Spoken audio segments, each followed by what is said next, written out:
조국 법무부 장관 후보자의 딸이 제1저자로 기재된 논문에서 당시 고등학생이 아닌 대학 연구소 소속으로 표기돼 연구윤리 위반 논란이 일고 있습니다.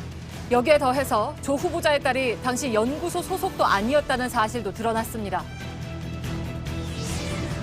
조국 법무부 장관 후보자는 자신과 가족에 대한 의혹에 대해 깊이 성찰하겠다며 질책을 달게 받겠다고 했습니다. 하지만 조 후보자는 딸이 논문 덕분에 대학 또는 대학원에 부정 입학했다는 의혹은 가짜뉴스라고 반박했습니다.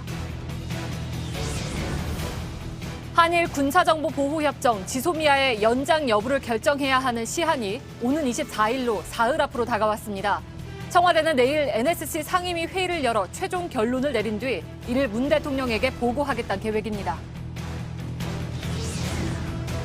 일본 정부가 후쿠시마의 방사능 오염토를 밭농사에 섞어 쓰는 실험을 시작한 것으로 확인됐습니다.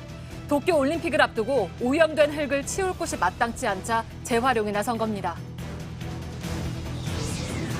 JTBC가 어제 모습을 공개했던 한강 훼손 시신 사건의 피의자 장대호가 언론사 카메라 앞에서 피해자를 모욕하며 궤변을 늘어놨습니다. 장대호는 범행 전후 열흘 분량의 모텔 CCTV를 모두 지웠는데 찾아온 경찰에게 고장났다고 거짓말했고 경찰은 그냥 돌아간 걸로 확인됐습니다. 지난 11일 티웨이 항공 여객기가 비행 중 비상 상황에 빠지며 조종사가 긴급 조난 신호까지 보내는 일이 발생했습니다. 무리하게 고도를 높이다 벌어진 일이라는 게 항공사의 판단인데 국토부도 조사에 들어갔습니다.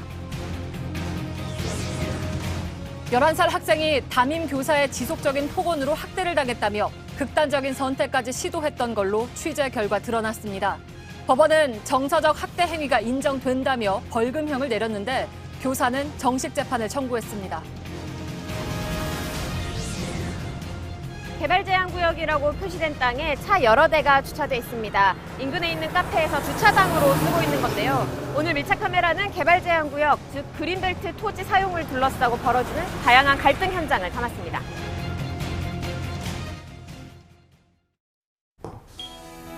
공기청정기가 도로 위로.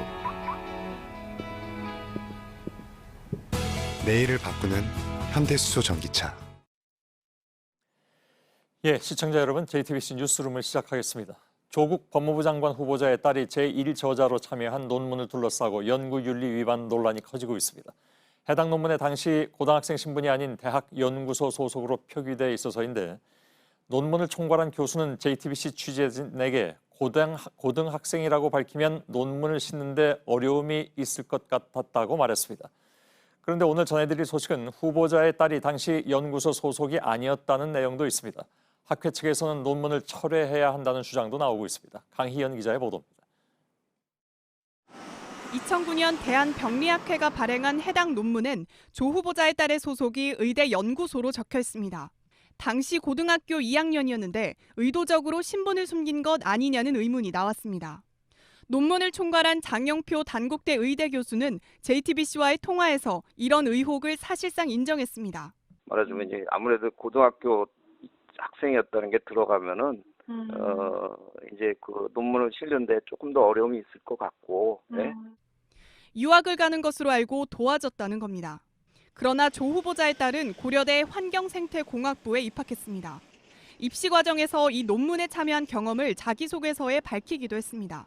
해외 대학 가려고 왔드렸어요. 뭐 여러 가지 그 액티비티라든지 과외 활동 이런 것들을 거의 중요하게 보잖아요. 그거를 챙겨주기로 이제 결심을 하고 그리고 나도 뭐 걔가 좋은 대학교 가주면은 보람을 느꼈겠죠. 네, 근데 이제 결과가 이제 그렇지는 못하게 된 거죠. 근데. 논문 제출 당시 대한병리학회 이사장이었던 서정욱 교수는 저자를 수정하거나 논문 전체를 철회해야 한다고 밝혔습니다. 규정 위반이니까 부인할 수는 없는 거죠. 그거는 인정을 합니다. 그리고 제 불찰인 것도 인정을 하고. JTBC 강연입니다. 네, 이런 가운데 단국대가 내일 윤리위원회를 열어서 조국 법무부 장관 후보자 딸을 의학 논문의 제1저자로 올린 장영표 교수를 조사할 예정입니다. 윤리위는 당시 고등학생이었던 조 후보자의 딸에게 논문 제1저자 자격을 준 것이 정당했는지 등을 주로 확인할 계획입니다.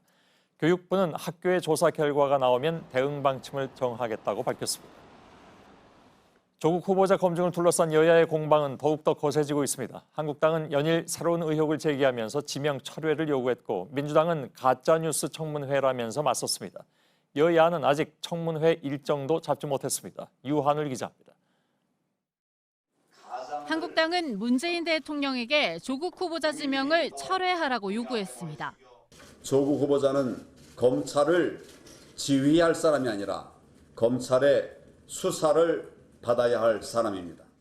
조 후보자 가족의 사모펀드 투자 약정이 증여세를 내지 않기 위한 것이란 의혹도 추가로 제기했습니다. 민주당은 제기된 의혹들이 근거가 부족한 가짜뉴스라고 반박했습니다. 가짜뉴스 청문회, 그리고 공안몰이 청문회, 가족 털기 청문회, 정쟁 반복 청문회입니다. 하지만 일부에선 조 후보자가 국민이 납득 못하는 해명을 내놓으면 결단이 불가피하단 말도 나왔습니다. 다른 야당은 조 후보자가 법무부 장관 자격이 없다고 비판했습니다. 그러나 정의당은 가족 청문회만 하고 있는 형국이라며 인권 침해 요소가 다분하다고 했습니다. 단 조 후보자에 대한 최종 판단은 미뤄두고 내일 후보자 측에 소명 요청서를 보낼 계획입니다. 청와대는 일부 언론이 사실과 전혀 다른 의혹을 부풀리고 있다면서 청문회에서 사실인지 거짓인지 밝혀질 거라고 입장을 냈습니다. JTBC 유한울입니다. 조국 후보자의 딸 조모 씨가 고교생 때 인턴으로 참여했던 연구의 논문에 제1저자로 이름이 올라서 논란이 더 커지고 있는 상황인데 JTBC 취재 결과 조 씨는 논문에 기재된 것처럼 단국대 의과학연구소에 등록된 바가 전혀 없었던 것으로 확인됐습니다. 인턴 당시 연구소의 소장은 논문의 책임 저자 장영표 교수였습니다. 신아람 기자입니다. 조 후보자의 딸 조모 씨가 고교 1학년이던 2007년 2주간 인턴으로 일했다는 단국대 의과학연구소입니다. 책임 교수였던 단국대 의대 장영표 교수는 논문에 조 씨를 제1저자로 올리며 소속을 의과학연구소 소속으로 표기했습니다. 그런데 JTBC 취재 결과 조 후보자의 딸은 연구소에 등록된 적이 단 한 번도 없었습니다. 단국대 측은 고등학생을 연구소 소속으로 등록할 수 없는 시스템이라며 고등학생이 등록된 적이 한 번도 없다고 밝혔습니다. 해당 인턴십도 교수가 개인적으로 연 유일한 프로그램이라고 설명했습니다. 조 씨가 인턴십을 하던 때는 장 교수가 의과학연구소장이었습니다. 법조계에선 고교생을 대학 연구소 소속으로 허위 기재한 건 연구윤리 위반을 넘어선 문제라고 지적합니다.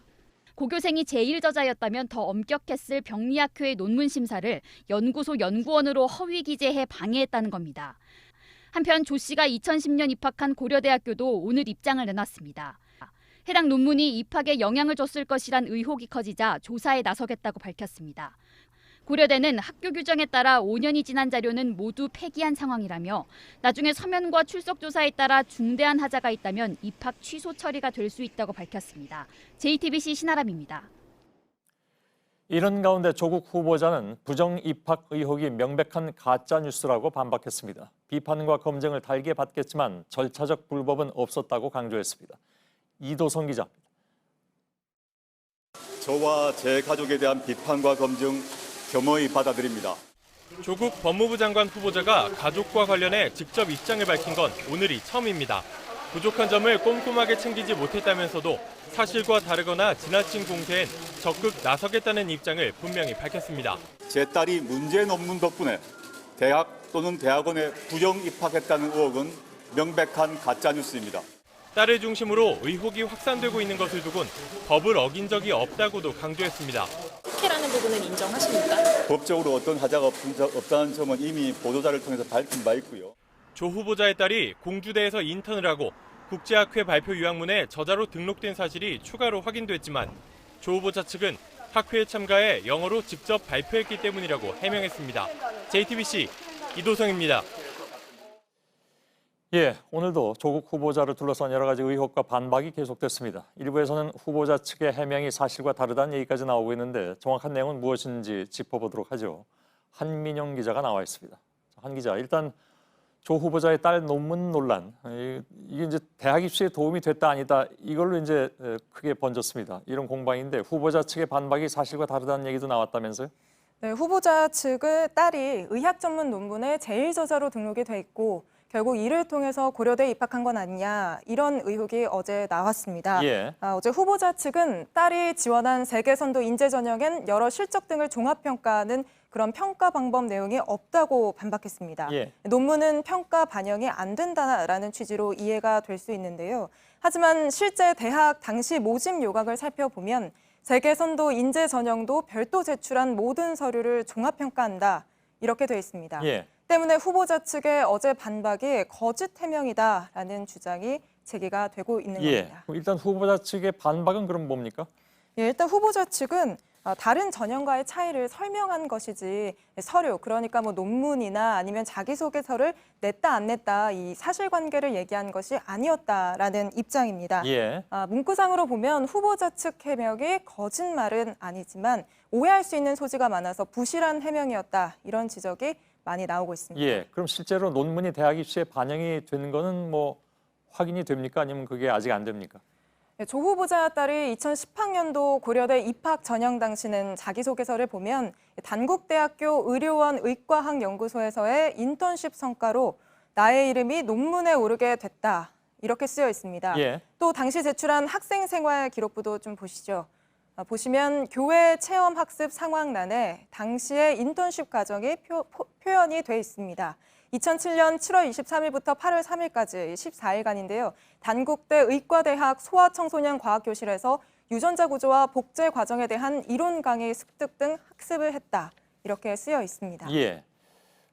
해당 논문을 쓴 활동은 했다 이렇게는 돼 있는 건데 논문의 제1저자로 등재됐다는 사실은 적어도 좀 여기까지는 나타나 있지는 않습니다. 네, 맞습니다. 그래서 예. 후보자 측은 일단 당시에 고대에 관련 논문을 낸 사실 자체가 없고 그리고 자기소개서에서도 관련 논문에 이름을 올린 건 맞지만 그런 내용이 있는 건 맞지만 제1저자라는 내용은 없다 이렇게 해명을 했습니다. 예. 고려대 측에도 저희가 좀 확인을 해봤는데요. 오늘 입장을 냈습니다. 확인이 불가한 상태라는 게 고려대의 입장이었는데요.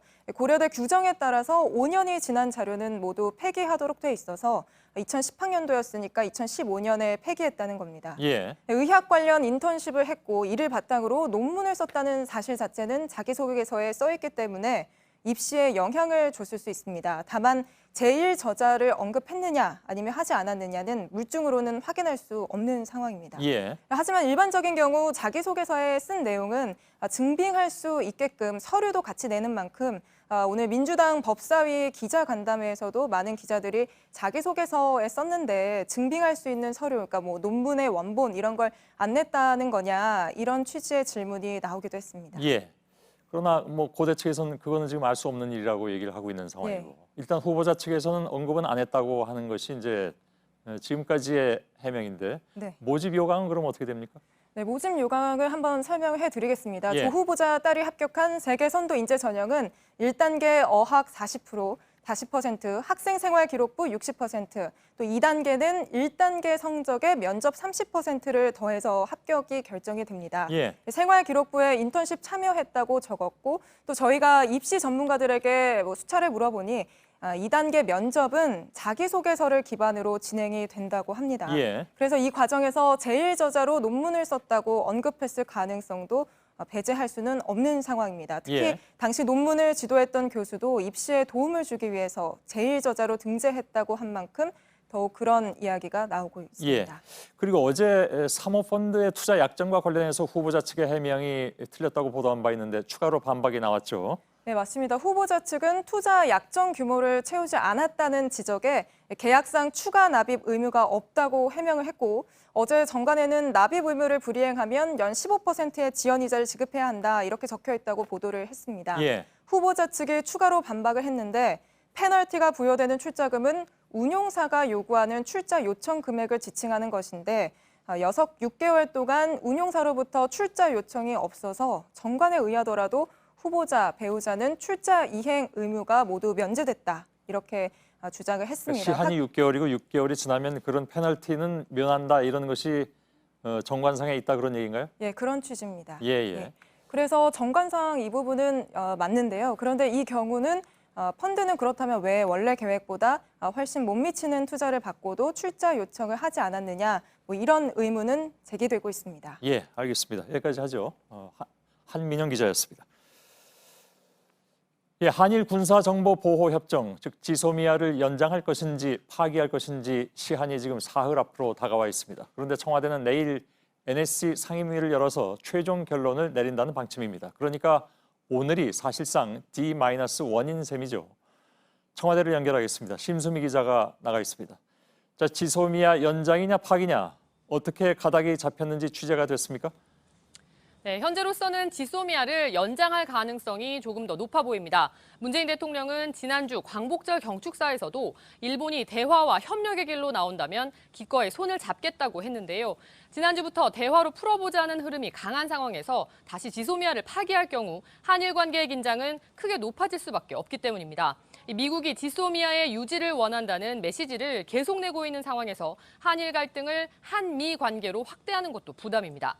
여권에서도 연장을 하되 일단 정보 교환은 중단하는 대안이 유력하게 거론됩니다. 예, 연장은 하되 정보 교환을 중단한다. 그러니까 다시 말하면 우리도 일본의 군사 정보 요청을 하지 않고 또 일본이 이런 정보 요청을 해와도 응하지 않을 수 있다 이런 얘기겠죠? 네, 그렇습니다. 지소미아는 정확하게 말하면 이 비밀 관리 체계를 공유하는 시스템이지 어떤 정보를 공유할지를 정해놓은 게 아닙니다. 그렇기 때문에 앞으로 우리가 어떤 정보를 얼마나 공유할지는 얼마든지 조절할 수 있는 부분입니다. 예. 그러면 만일에 정보 교환을 임의로 하지 않게 되면 그게 이제 사실상 지소미아의 무력화라고 해석해도 됩니까? 예, 사실상은 그렇습니다만 그것을 표면적으로 공식화하기는 조금 어려울 것 같습니다. 예. 그러면 예를 들어서 일본 쪽이 그러니까 쉽게 말하면 일본이 하는 거 봐서 지소미아에 내에 들어가 있는 그 정보 교환을 해줄 수도 있고 안 해줄 수도 있고 그렇게 생각해도 됩니까? 예, 그렇습니다. 앞으로 이제 9월과 10월 일왕 그 즉위식까지 다양한 변수들이 남아있기 때문에 청와대는 그러한 다양한 변수들을 좀 고려하겠다는 입장입니다. 예, 물론 정보 교환을 하지 않을 경우에 우리가 더 불리한 경우도 있을 수도 있겠는데 아마 지금까지의 판단으로서는 그렇게 불리한 건 없다라고 판단하고 있는 모양이죠. 지금 청와대의 구체적인 입장은 아직 저희가 파악이 되지 않았습니다만 김종대 정의당 의원 같은 경우는 우리가 더 핵심적인 정보를 주는 경우가 더 많다. 일본에게 중요한 정보를 많이 받지 않고 있다. 이렇게 예. 주장한 바가 있습니다. 알겠습니다. 청와대 내부에서는 지금 결정을 내리기 하루 전까지도 찬반이 팽팽하다고 들었습니다. 예, 그렇습니다. 이 부서별로 입장이 다르고 또 주무부서인 안보실에서조차 의견이 갈릴 정도로 찬반이 팽팽한 것으로 전해지고 있습니다. 김상조 정책실장도 오늘 한 토론회에서 지소미아와 관련한 입장을 밝혔는데요. 김 실장은 결정된 바 없다면서 마지막까지 고민하고 신중한 결정을 내릴 계획이라고 말했습니다. 이 한미를 중심으로 하는 동북아의 안보 협력이 매우 중요한 사안이라면서도 한국을 신뢰할 수 없다는 나라와 민감한 군사 정보를 교류하는 게 맞는가라고 양쪽 변수를 모두 거론하기도 했습니다. 예, 모호함을 유지하는 것도 일종의 전략으로 보이긴 하는데 다만 이렇게 찬반이 팽팽하더라도 내일 NSC 회의에서는 결론이 나온다는 얘기입니까? 예, 그렇습니다. 청와대는 내일 NSC 상임위에서 최대한 결론을 내서 문 대통령에게 보고를 한다는 방침입니다. 내일 회의는 정의용 안보실장이 주재를 하고요. 서훈 국정원장과 김현철 통일부 장관, 정경두 국방장관 등이 참석을 합니다. 회의 결과는 정의용 안보실장이나 NSC 사무처장인 김유근 안보실 1차장이 발표할 걸로 예상됩니다. 예, 청와대에서 심수미 기자였습니다. 자, 이렇게 지소미아 파기 여부 결정이 사실상 하루 앞으로 다가온 오늘 중국 베이징에서는 한국과 일본의 외교장관이 회담을 했습니다. 이 자리에서는 일본 외교장관이 먼저 지소미아는 어떻게 하려고 하느냐 이렇게 물었다고 하는데 현재 취재기자 연결하겠습니다. 정재윤 기자가 가 있습니다. 두 장관이 지소미아와 관련해서 어떤 얘기를 나눈 것으로 알려졌습니까? 네, 말씀하신 대로 오늘 회담에선 고노다로 일본 외무상이 먼저 지소미아와 관련해 얘기를 꺼낸 걸로 알려졌습니다. 이 지소미아에 대한 우리 입장을 물었다는 건데요. 이에 대해서 강경화 장관은 재연장 여부를 검토 중이다라는 원론적인 답변을 밝힌 걸로 전해졌습니다. 예, 여전히 최종 결정이 남았다 이런 취지를 말하면서 일본이 궁금해하는 문제에 대해서는 전략적 모호성을 유지했다 이렇게 봐야 되겠군요. 네, 그렇게 볼 수 있을 것 같습니다. 이 외교부 당국자도 지소미아 문제와 관련해서는 마지막까지 지켜봐야 한다 이렇게만 말했습니다. 다만 이 당국자는 추가적으로 자세하게 얘기했다 이렇게 덧붙이기도 했는데요. 그러니까 일본의 추가 조치에 따라서 지소미아에 대한 입장이 달라질 수 있다는 점을 일본 측에 다시 설명했다는 뜻으로 해석됩니다. 예. 그러나 오늘 회담 분위기도 그렇고 일본이 추가 조치 그러니까 한국에 대한 수출 규제를 완화한다라든가 이런 조치를 취할 가능성은 아직 없는 거 아닙니까?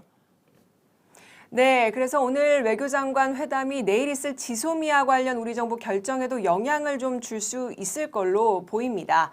참고로 오늘 회담은 오후 3시에 시작돼서 35분 동안 진행이 됐는데요. 이 매우 엄중한 분위기 속에서 진행된 걸로 전해졌습니다. 이 회담 직후에 강경화 장관의 모습 잠시 직접 보시겠습니다. 예. 지소미아에 대해서 혹시 어떤 말씀 나누셨나요? 제가 오늘 분위기가 좀 어떻습니까? 긴장하십니까? 지소미아는? 네, 드릴 말씀 없습니다. 어떤 대화 나누셨어요? 예, 드릴 말씀 없습니다. 죄송합니다. 예, 그럼 오늘 회담은 뭐랄까요? 성과가 전혀 없었다 이렇게 평가해도 될 것 같군요. 네, 일본은 사실상 기존 입장만 되풀이한 걸로 전해졌습니다. 다만 외교 당국 간 대화를 이어가자는 데는 공감대가 형성됐다는 게 당국자의 설명입니다.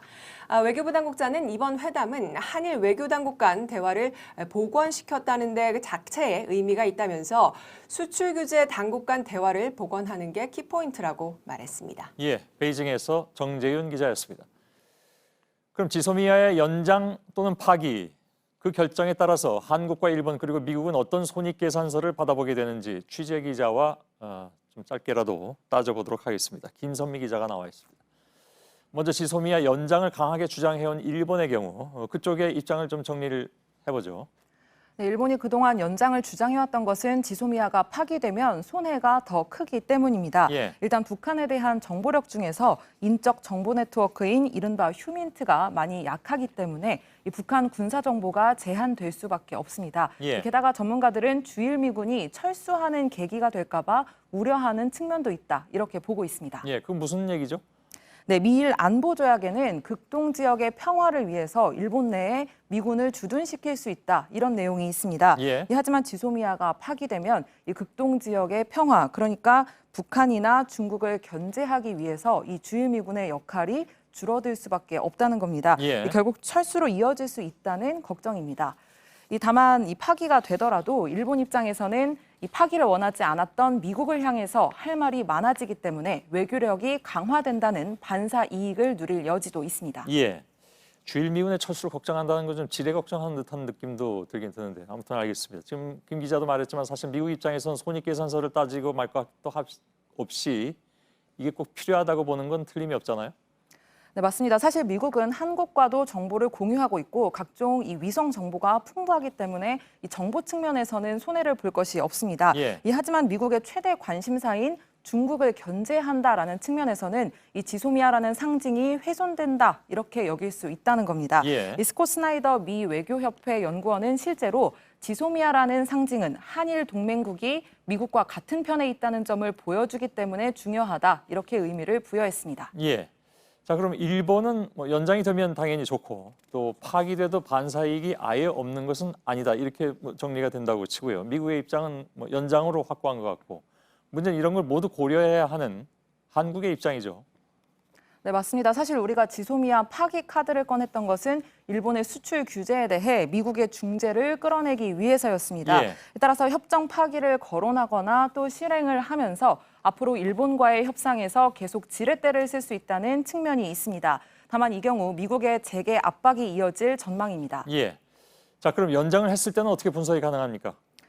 네, 한일 양국이 2016년 이후 지소미아를 통해서 정보 교류를 한 것은 총 29번입니다. 예. 그 내역이 밝혀지지는 않았지만 동해상에 떨어지는 북한 미사일과 관련해선 일본의 정찰 자산 정보를 계속 얻을 수 있다는 게 장점입니다. 예. 다만 그 정보가 그렇게 핵심적인 것은 아니라는 게 지금 군 당국의 판단이기 때문에 이 파기와 연장의 손익을 종합적으로 고려해야 하는 우리 정부로서는 고심이 깊을 수밖에 없는 상황입니다. 예, 알겠습니다. 정치부의 김선미 기자였습니다. 수고했습니다. 자, 그런데 이렇게 민감한 문제가 돼버린 지소미아가 처음부터 미국의 등을 떠밀리다시피 해서 체결하게 되는 것이다. 이런 증언이 나왔습니다. 저희 JTBC가 미국과 일본의 정책 자문가들을 인터뷰하면서 파악한 내용인데 박근혜 정부가 중국과 관계를 돈독히 하려다가 그 반작용으로 지소미아를 맺게 됐다는 것입니다. 김소현 기자입니다. 일본 NSC 자문위원 출신의 호소야 유이치 게이오대 교수는 지소미아 체결 배경을 이해하려면 2015년 9월을 보라고 말했습니다. 박근혜 당시 대통령이 중국 전승 70주년 행사에 참석해 시진핑 주석, 푸틴 대통령 등과 함께 열병식을 지켜본 때입니다. 이게 미국을 자극했던 겁니다. 首脳会談をして、オバマ大統領がパク・クネ大統領に対して非常に苛立ちを示して怒っていた。韓国はアメリカとの関係を捨てて中国に寄るのかと。 그러면서 이런 오바마 행정부의 초조함이 지소미아 체결 압박으로 이어졌다는 사실을 미 정부 관계자들에게 들었다고 주장했습니다. 韓国がアメリカとの同盟を維持するのであれば、日本との関係を改善して日米韓の安全保障協力を進めないといけない。オバマ大統領、アメリカ政府から強い圧力としてかかって。 오바마 정부에서 민관 합동 1.5 트랙 회의에 참석해온 브루스 클링너 전 CIA 분석관도 당시 상황을 비슷하게 떠올렸습니다. 특히 그는 오바마 행정부가 한일 안보 협력에 걸림돌이 된다는 생각에 위안부 문제 등 역사 문제를 빨리 해결하도록 막후 역할을 했다고도 말했습니다. 오바마 대통령이 이와 관련해서 한국 대통령에게 개인적인 메시지까지 보냈다는 겁니다. 이들 정책 자문역들은 결국 한국 정부의 친중 행보가 미국의 압박을 낳았고 그게 2015년 위안부 합의와 2016년 지소미아 체결이라는 또 다른 한일 사이의 갈등 요소로 연결됐다고 입을 모았습니다. JTBC 김소현입니다. 예, 일본 후쿠시마 시내 곳곳에 쌓여있는 방사능에 오염된 흙더미. 이것이 어제와 그제 보도해드린 심각한 내용들이죠. 도쿄올림픽을 앞두고 흙더미를 치우는 작업에 나섰지만 저장시설은 턱없이 부족합니다.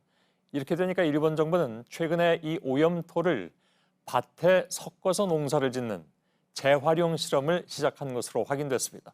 후쿠시마 현지에서 윤세민아 기자의 보도입니다. 얼마 전 구글 위성지도 사진에 찍힌 후쿠시마 아즈마 야구 경기장 주변 모습입니다. 바로 옆 체조 경기장보다 넓은 땅을 검은 포대가 가득 메우고 있습니다. 야구 경기장 내부와 주변에 방사능 오염토를 담아 이곳에 모아둔 겁니다. 그런데 최근 이 검은 포대 중 3분의 2 이상이 사라졌습니다. 내년 올림픽 야구 개막전을 앞두고 중간 저장 시설로 옮긴 것으로 보입니다. プレコンバッグがいっぱい山になって積まれていました。私が見た時は。あれをどこかに中間貯蔵施設に運び出すんだろうとは思うんですけども。 문제는 중간 저장 시설은 포화 상태인데 최종 저장 시설이 아직 정해지지 않았다는 겁니다. もう間もなく10年経とうとしていて、どこにする最終処分地をどこにするのか、いつ運ぶのかという検討は全くされていない。 늘어나는 오염토를 감당할 수 없게 되자 일본 정부는 재활용하겠다는 방침을 세웠습니다. 방사성 물질 농도가 1kg당 8,100베크렐 이하인 흙은 일반 폐기물로 규정해 도로나 터널 같은 공사 현장에 쓸 수 있도록 한 겁니다. 최근엔 한 발 더 나아가 밭에 오염토를 섞어 농사를 짓는 실험에 들어간 것으로 확인됐습니다. 실험장은 원전에서 30km 떨어진 이타테 마을의 나가도로 지구입니다. 밭을 파서 오염토를 묻고 그 위에 일반 흙을 깔아 농작물을 심는 방식입니다. この除染の廃棄物を8000ベクレル以下のを長瀞地区に埋め立てしてかけてそこで何か作らせると。何を作らせる？多分野菜。 일본 정부는 2011년 원전 사고 직후 방사성 물질 농도가 5,100베크렐 이상의 땅에서는 농사를 짓지 못하도록 했습니다. 하지만 8년이 지난 지금 오히려 8,100베크렐로 기준을 완화해 작물을 기르려 하고 있습니다. JTBC 윤세민아입니다. 이렇게 방사능에 오염된 땅에서 나오는 농산물 또 원전 오염수가 흘러들어간 바다에서 잡은 수산물도 결코 안전할 수는 없습니다. 대한체육회는 이 지역 농산물이 올림픽 선수촌에 공급되는 것을 문제 삼았지만 도쿄올림픽 조직위는 입장이 다릅니다. 일본의 언론은 선수촌 식당에서는 후쿠시마산 식자재가 그대로 허용될 것이라고 보도했습니다. 온누리 기자입니다. ただ我々はこれからの計画の中でしっかりとした対応をしていくということをお伝えしておりますので 전 세계 올림픽 선수단장이 도쿄에 모인 날 대한체육회가 도쿄올림픽 선수촌에 후쿠시마 농수산물이 공급되는 문제를 지적하자 도쿄올림픽 조직위원회는 원론적인 수준의 답변을 내놨습니다. 일본 언론은 도쿄올림픽 조직위가 기존 입장을 바꿀 생각이 없다고 전했습니다. 지지통신은 도쿄올림픽 선수촌 식당 한 곳에선 후쿠시마를 포함한 원전 사고 피해 지역 특산물을 활용할 것이라고 구체적인 계획까지 보도했습니다. 후쿠시마 농수산물이 안전하게 관리되고 있어 선수들이 먹어도 문제될 게 없다는 겁니다. 대한체육회는 일단 내일 도쿄 조직위와 개별 만남에서 후쿠시마 농수산물의 위험성을 다시 문제 삼겠다고 말했습니다. 안전하다고 하면 정확한 수치나 근거가 나와 있는 거를 요구를 한다던가 방법을 찾아야 되지 않을까 싶어요. 선수들이 머무는 선수촌은 식자재뿐 아니라 건물을 지을 때 후쿠시마산 목재가 사용돼 논란이 이어지고 있습니다. 대한체육회는 선수촌 건설에 사용될 후쿠시마산 목재가 방사능에 오염됐을 가능성에 대해서도 따져 물었습니다. 올림픽 선수촌 입구에 있는 빌리지 플라자는 선수들과 가족, 언론이 함께 어우러지는 공간인데 건물을 짓는데 일본 내 63개 지자체 목재를 활용할 계획이고 이 안에는 후쿠시마산 삼나무, 낙엽송 등이 포함됩니다. JTBC 온누리입니다. 후쿠시마 근처에서 나오는 일본산 수산물은 수입 자체를 지금 막고 있죠. 그러나 초콜릿이나 커피 같은 일반 식품은 그렇지가 않습니다. 방사능 검사를 통과하면 우리나라에 들어오는 것이 가능합니다. 최근에 불안감이 커지자 정부는 안전검사를 강화하기로 했는데 그 품목이 20개 가깝습니다. 백민경 기자입니다. 정부는 후쿠시마 원전 사고 이후 일본 식품을 수입할 때마다 방사능 검사를 하고 조금이라도 검출되면 돌려보냈습니다. 지난 5년간 35건, 총 16.8톤의 일본 수입 식품이 방사능 때문에 되돌아갔습니다. 식약처는 모레부터 검사를 강화하기로 했습니다. 무작위로 샘플 채취를 하게 돼 있습니다. 그래서 이 검사량을 2배로 늘려서 최근 5년간 방사능이 조금이라도 검출돼 한 번이라도 돌려보냈던 모든 품목이 대상입니다. 차, 초콜릿 가공품 같은 가공식품 10개 품목, 블루베리, 커피 등 농산물 3개 품목, 건강기능식품, 식품 첨가물 등 모두 17개 품목입니다. 그동안 1kg씩 한 번 시험 검사를 했다면 앞으로는 1kg씩 2번 채취해 검사가 2배로 늘어납니다. 식약처는 지금까지 방사능에 오염된 식품이 국내에 유통된 경우는 없다고 했습니다. 후쿠시마를 포함한 8개 현의 일본산 수산물과 농산물 일부 품목은 아예 수입을 금지하고 있습니다. JTBC 백민경입니다. 부산에서는 한국과 일본을 오가는 뱃길 승객이 70% 감소했습니다. 대마도는 무려 90%가 줄었습니다. 거의 가는 사람이 없다는 얘기죠. 하늘길도 비슷해서 극우 성향의 산케이 신문은 오늘자 신문에서 간사이 공항이 직격탄을 맞고 있다고 보도했습니다. 배승주 기자입니다. 대마도와 오사카 등 일본 4곳을 오가는 배편이 있는 부산 국제여객선 터미널입니다. 휴가철 아직 출발을 앞둔 배가 남아있지만 대합실이 한산합니다. 발권 업무를 맡은 안내 데스크는 모두 텅 비었습니다. 지난주 이곳 터미널을 통해 일본을 오간 이용객은 8천여 명입니다. 시모노세키와 후쿠오카, 오사카 노선은 전년 대비 이용객이 각각 40% 정도 줄었습니다. 승객 대부분이 한국인인 대마도행은 90%가 줄었습니다. 전체적으로 전년 대비 73%가 줄었습니다. 일부 편의시설은 아예 문을 닫았습니다. 배편도 비행기와 동일하게 많이 줄었거든요. 그 전날 배표를 보고 그 다음날 가게 문을 열지 안 열지를 고민하는 데도 많거든요. 대마도 운항을 아예 중단한 선사도 생겼습니다. 편하게 갔다 오시고자 했던 탑승객들이 이제 사실상 눈치가 보여서. 하늘길도 사정은 비슷합니다. 극우 성향의 산케이 신문은 오늘자에 한일 항공편이 줄어 간사이 공항이 직격탄을 맞고 있다고 전했습니다. 그러면서 일본의 지방 관광업 등에도 영향이 있을 것 같다고 내다봤습니다.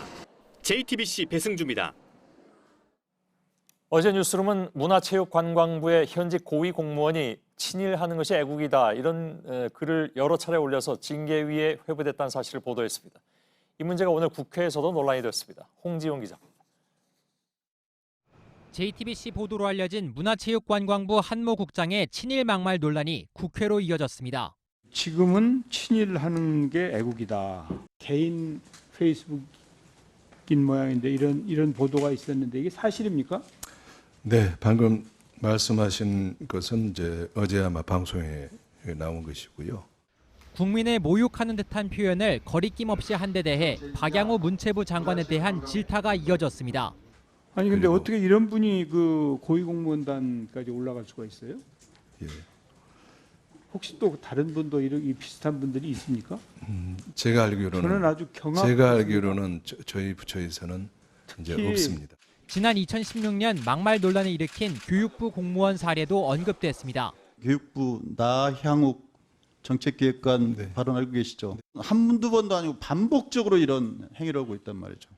5급 이상 고위공무원의 징계는 인사혁신처 중앙징계위에서 결정됩니다.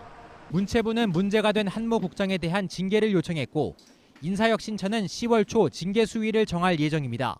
한 국장은 페이스북에 글을 올려 징계위에 회부된 것은 사실이지만 무분별한 반일 선동에 대한 분노의 뜻을 표현한 것뿐이라고 해명했습니다. JTBC 홍지용입니다. 한강 시신 훼손 사건의 피의자 장대호가 범행을 저지른 날 전후의 CCTV 영상을 통째로 삭제한 것으로 드러났습니다. 범행을 저지른 바로 그 모텔에서입니다. 경찰은 이 모텔을 찾아서 장대호를 대면했지만 CCTV가 고장났다는 말을 믿고 돌아갔습니다. 하예빈 기자입니다. 지난 16일 오후 5시쯤 경찰이 장대호가 일하던 서울 구로동의 모텔에 찾아갔습니다. 같은 날 발견된 시신 일부를 통해 피해자 신원을 확인한 뒤였습니다. 하지만 당시 CCTV엔 범행 당일의 영상이 녹화되어 있지 않았습니다. 장대호는 경찰에 기계가 고장났다고 말했습니다. 모텔 사장의 연락처를 달라는 요구도 무시했습니다. 경찰이 손님들의 투숙 날짜와 퇴실 시간 등을 적은 장부를 보여달라고 하자 숙박 장부는 금고에 보관한다고 둘러댔습니다. 거짓말이었습니다. 금고가 있을 만한 사이즈의 하지만 경찰은 별다른 의심 없이 25분 만에 모텔을 떠났고 약 7시간 지나 다시 찾아왔지만 장대호는 사라진 뒤였습니다. 다음 날 새벽 장대호는 자수했습니다. 장대호가 피해자를 살해한 건 지난 8일. 그런데 지난 14일 이전의 CCTV 영상은 모두 지워진 상태입니다. 경찰은 장대호가 약 11분량을 통째로 지운 걸로 파악했고 현재 CCTV를 복원 중입니다. JTBC 하혜빈입니다. 네, 경찰은 오늘 장대호를 방송사 카메라 앞에 세웠습니다. 반성하는 모습은 전혀 없었고 오히려 피해자를 모욕하며 궤변을 늘어놨습니다. 김지성 기자입니다.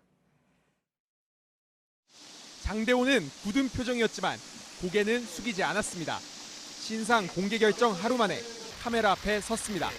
아무리 생각해도 상대방이 죽을지 모릅니다. 반성하고 있지 않습니다. 피해자와 유가족을 모욕하는 듯한 발언도 했습니다.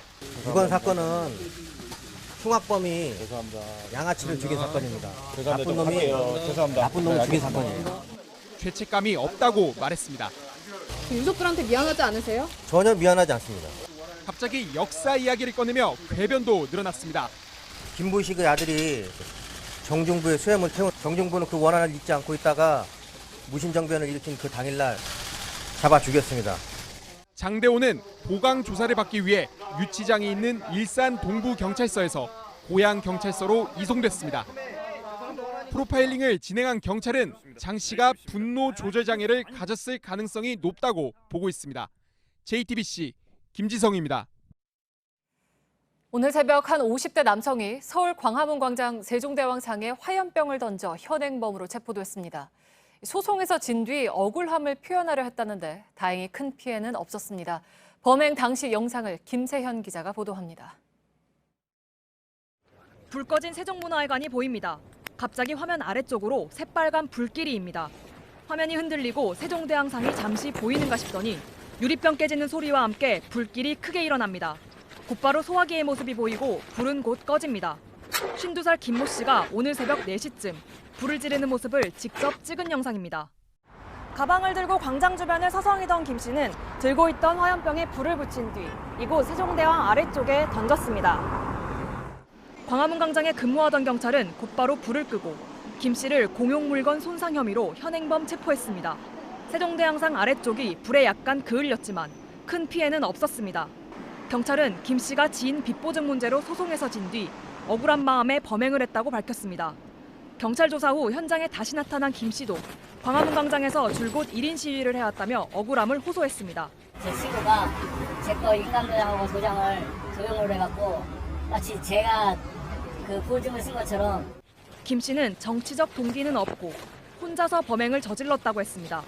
경찰은 보강 수사를 한 뒤 김 씨에 대한 구속영장 신청 여부를 결정할 예정입니다. JTBC 김세연입니다. 암 환자가 많은 우리나라는 국가 암 검진이라는 걸 합니다. 정해진 나이가 되면 검진을 받도록 정부가 비용을 지원해주고 있는 건데요. 해마다 700만 명이 검진을 받고 있습니다. 병원이 부족한 시골은 의료 장비를 실은 버스가 출장 검진도 많이 합니다. 그런데 이런 버스에는 위암 검진 등에 필요한 내시경 장비가 없습니다. 대신 조영제를 먹고 엑스레이를 찍는데 정확하지가 않아서 일반 병원에선 요즘은 잘 쓰지 않는 방식입니다. 그리고 그 결과 이런 사례도 생겼습니다. 정영재 기자입니다. 77살 박상휘 씨는 지난 1월 국가 암검진 대상자로 위암검진을 받았습니다. 이상이 없다는 소견을 받았지만 5개월 만에 대학병원에서 위암 말기 판정을 받았습니다. 그리고 한 달 만에 세상을 떠났습니다. 이렇게 짧은 시간에 70대 노인이 위암 말기로 악화되는 건 극히 드문 일입니다. 급성으로 진행된다는 것은 상식적으로 이해가 안 간다는 말들을 평균적으로 봤을 때는 불가능하다는 얘기죠. 박 씨는 대전의 한 복지협회가 운영하는 의료버스에서 출장 검진을 받았습니다. 박 씨가 받은 건 위장 조영 검사. 특수 용액을 마시고 위를 엑스레이로 찍는 건데 일반 병원들은 지금은 잘 쓰지 않는 방식입니다. 위 내시경에 비해서 정확도도 떨어지고 수검자분들 자체가 위 내시경 쪽으로 많이 가서 폐기했습니다. 박 씨가 조영 검사를 받은 출장 버스엔 내시경 장비가 아예 없었습니다. 이런 출장 버스는 지금도 전국을 다니고 있습니다. 정확성이 떨어진다는 걸 아는 사람도 많지 않습니다. 그럼 여기 버스 와가지고 받으면은 한번 받고 나면은 이제 딴 데 가서 안 받으시죠? 안 받지요. 안 받으면 또 받아. 지난 3년간 위암 검진을 받은 사람은 2,100만 명. 이 가운데 15%가 여전히 조영 검사로 받았습니다. JTBC 정영재입니다. 예, 메이데이. 재난 영화에서 비행기가 비상 상황에 빠졌을 때 조종사가 외치는 긴급 구조 신호죠. 그런데 얼마 전에 186명이 탄 티웨이 항공 여객기에서 실제 이런 일이 벌어졌습니다. 무리하게 고도를 높이다가 벌어진 일이라는 게 항공사의 판단인데 국토부도 조사에 들어갔습니다. 박영우 기자입니다. 지난 11일 티웨이 항공 여객기가 인천국제공항에서 이륙합니다. 베트남 호찌민으로 가던 도중 제주도 상공에서 관제탑의 요청을 받습니다. 현재 고도인 32,000피트를 지나는 여객기가 많으니 36,000피트로 높여달라는 내용이었습니다. 문제는 이 요청을 따르는 과정에서 발생합니다. 조종사가 지나치게 급하게 고도를 끌어올리면서 비행기 속도가 떨어진 겁니다. 그러자 비행기를 띄우는 힘, 즉 양력도 떨어지기 시작했습니다. 비행 불능 상태 직전까지 이르자 경고 신호가 울렸습니다. 조종관이 흔들리는 이른바 스틱 쉐이커 현상입니다. 조종사는 급기야 비상사태를 알리는 메이데이를 외치며 고도를 낮췄습니다. 다행히 비행기는 정상으로 돌아갔고 사고로 이어지진 않았습니다. 당시 비행기 안에는 승객과 승무원 186명이 타고 있었습니다. 티웨이 항공은 무리하게 고도를 높이는 과정에서 비상 상황이 생겼다며 조종사들에게 신중한 비행을 지시했습니다. 비행기가 속도가 없는 상태에서 유지하는 것은 비행 불능 상태에 빠질 수 있기 때문에 굉장히 위험한 상황이었다고 볼 수 있습니다. 상황 보고를 받은 국토교통부는 정확한 원인 파악을 위해 조사에 들어간 상태입니다. JTBC 박영우입니다. 서울 대방동의 한 초등학교에서 담임교사가 학생을 정서적으로 학대했다는 주장이 나왔습니다. 부모를 닮아 멍청하냐는 말과 함께 폭언을 했다는 것인데 피해를 호소하는 학생은 자해를 하기도 했습니다. 법원이 교사에게 벌금 500만 원을 명령했습니다. 오선민 기자입니다. 2년 전 11살이었던 A군이 쓴 일기입니다. 속상한 일이란 제목입니다. 담임인 B교사가 잘못을 지적하는 방식이 인격적이었으면 좋겠다고 나옵니다. 이 일기를 B교사가 보게 됐고 그 뒤부터 아이를 노골적으로 괴롭혔다고 A군 부모는 말했습니다. 수업 중에 너같이 멍청하고 덜 떨어진 애는 처음 본다. 네 부모도 멍청하냐. 1시간 반 동안 애를 붙잡서. A군은 알림장에 선생님을 신고해달라고 쓰기도 했습니다. 같은 반 학부모들은 B교사가 A군에게 위장전입자라는 누명을 씌운 적도 있다며 경찰에 진술서를 제출했습니다.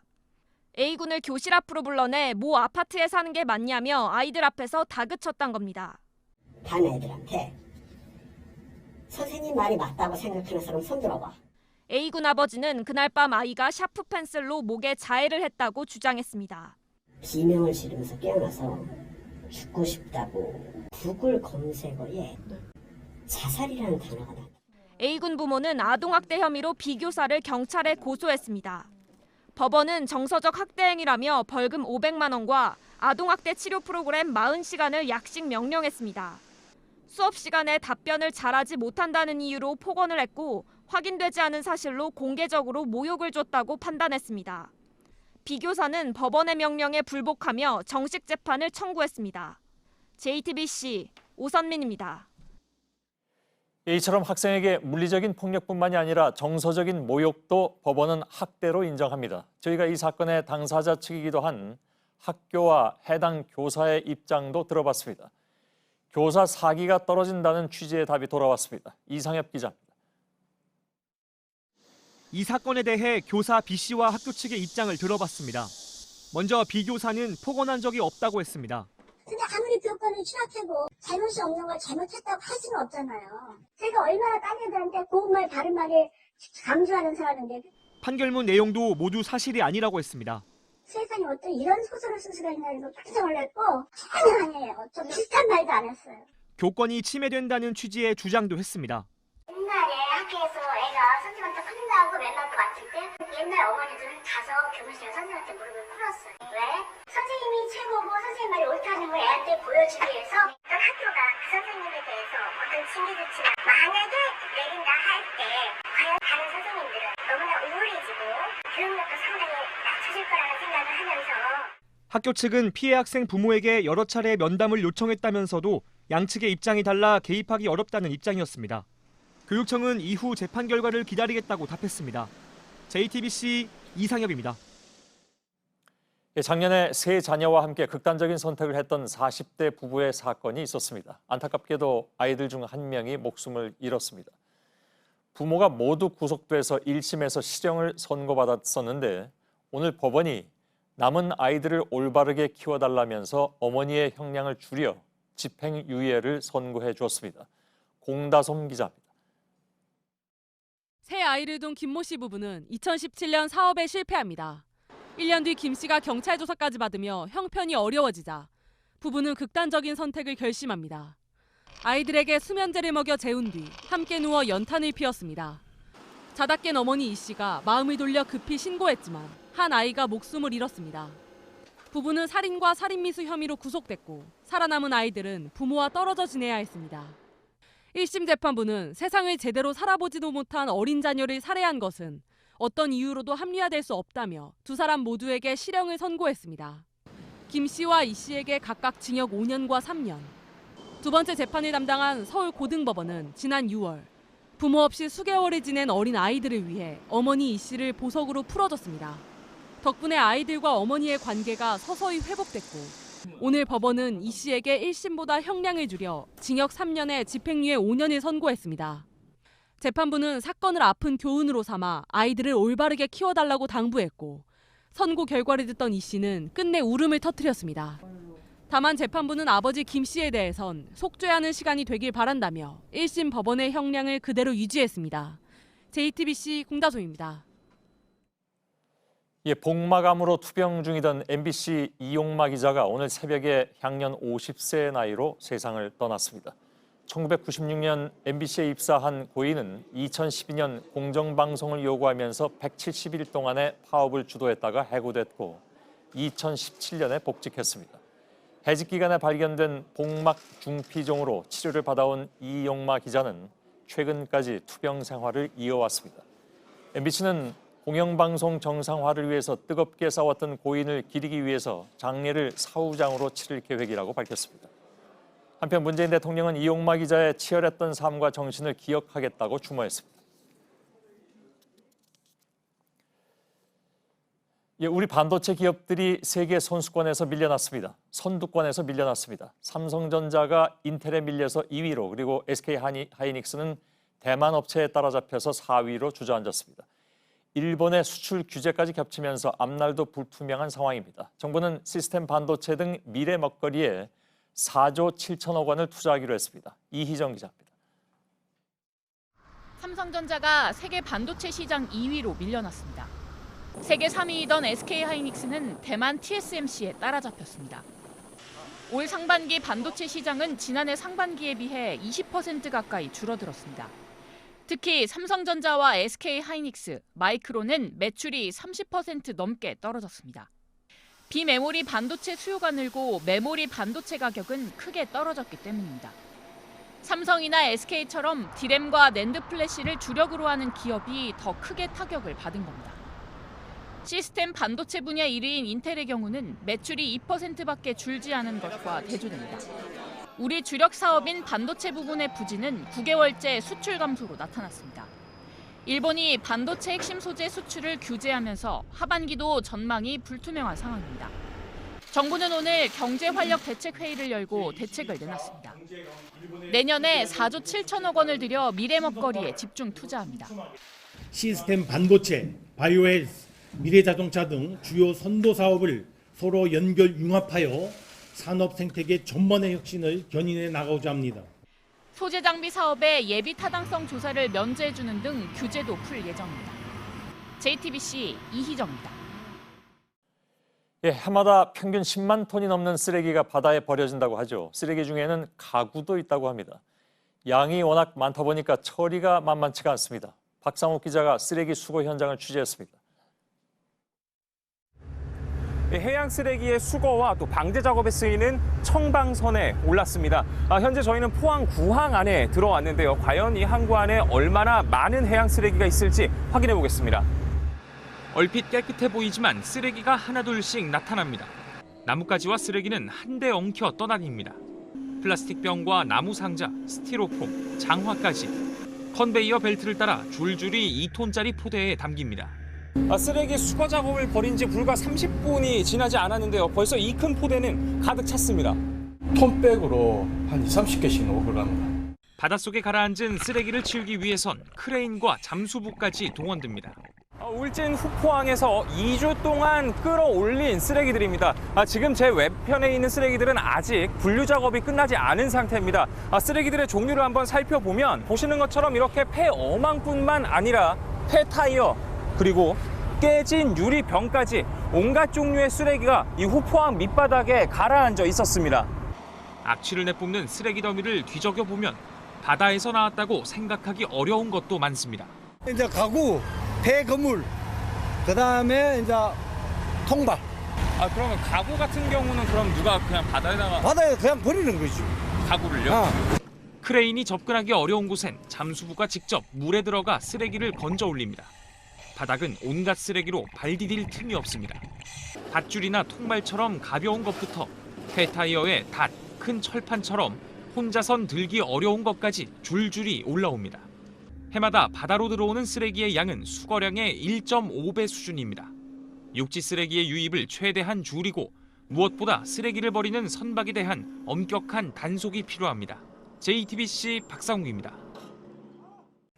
한 대학의 수의학과에서 개를 두고 비윤리적이고 가학적인 실험을 하고 있다는 주장이 나왔습니다. 실험용이 아닌 개를 대상으로 했고 강제로 개들을 임신시킨 뒤 그렇게 태어난 강아지들은 학생들이 분양하도록 떠넘겼다는 겁니다. 이희령 기자입니다. 학생들이 개를 붙잡고 쇠로 된 도구를 집어넣습니다. 고통을 참지 못하는 개의 모습이 보입니다. 개 생식기에서 세포를 채취해 발정기를 확인하는 질도말 실험입니다. 경북대 수의학과에서 매주 4차례 진행되는 이 실험. 가학적이고 비윤리적이라는 문제 제기가 학생들에게서 나왔습니다. 아플 거예요. 당연히 일단 안 넣으려고 하면 또 넣어도 상당히 긁는데 되게 고통스러워요. 강제로 교미를 시켜 임신 실험을 했고 이렇게 낳은 강아지는 학생들이 분양하도록 떠넘겼다고 전했습니다. 병든 개도 실험 대상으로 삼았다고도 주장했습니다. 아픈 강아지 같은 경우에는 유전 종양이 있든 말든 그냥 질도말을 실시하라 하셨고 그러다 보니까 이 종양이 전부 다 퍼져가지고 몸에 폐에도 종양이 생겼고. 담당 교수는 반려견 센터에서 구입했기 때문에 문제가 없다는 입장입니다. 그의 작은 학생은 어쩔 수가 없습니다. 얘들은 수의학과를 처음 보지 않았어요. 현행 동물보호법과 실험동물에 관한 법률엔 비글 같은 실험용 개를 사용하라고 돼 있습니다. 하지만 권장사항이어서 교육 현장에선 잘 지켜지지 않고 있습니다. 학교 측은 내부 윤리위원회에서 실험을 허가했지만 실제 실험 과정이 어떤지를 감독한 적은 없다고 답했습니다. 이에 대해 동물단체들은 비윤리적인 실험은 명백한 동물학대라고 주장했습니다. JTBC 이희령입니다. 불법 음란물을 올리고 유포한 191명이 수사를 받아왔습니다. 이 가운데 실형을 받은 사람은 단 2명, 1% 정도였습니다. 이유가 뭐였을까요? JTBC가 검찰의 불기소 이유서, 즉 검찰이 이들을 재판에 넘기지 않은 이유서를 입수해서 확인했습니다. 이수진 기자입니다. 불법 촬영물 피해자 임모 씨에게 두려움은 일상이 됐습니다. 사람들이 볼 때마다 저를 성관계에 나오는 그 여자로 알아볼까봐 너무 두려워서 대외적인 활동도 거의 못하고요. 온라인 공간에서 끊임없이 재유포됐습니다. 당장 내일 죽어도 이상하지 않을 것 같은 고통에 살고 있어요. 이런 피해 사례가 잇따르자 지난해 7월 한 여성단체는 불법 음란물 사이트 운영자와 업로더 191명을 고발했습니다. 그러나 이 가운데 실형을 받은 사람은 단 2명, 1%였습니다.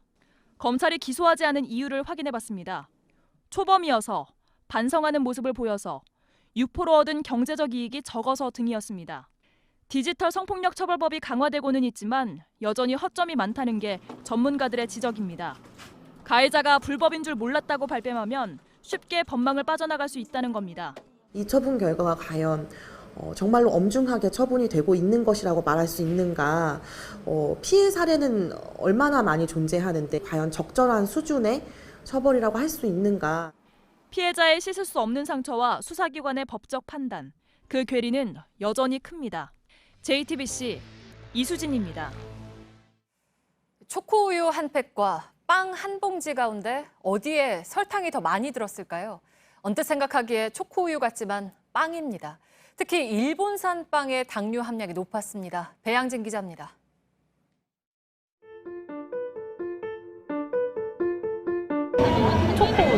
초코우유가 훨씬 더 먹어서 달고.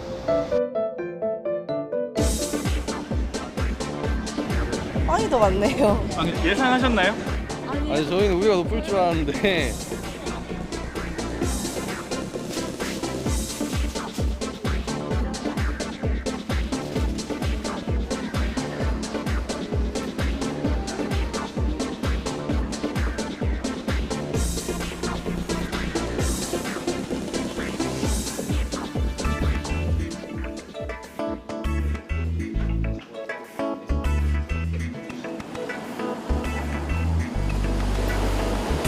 일주일에 한 몇 개 정도? 일주일에 거의 저는 5번 정도 먹어요.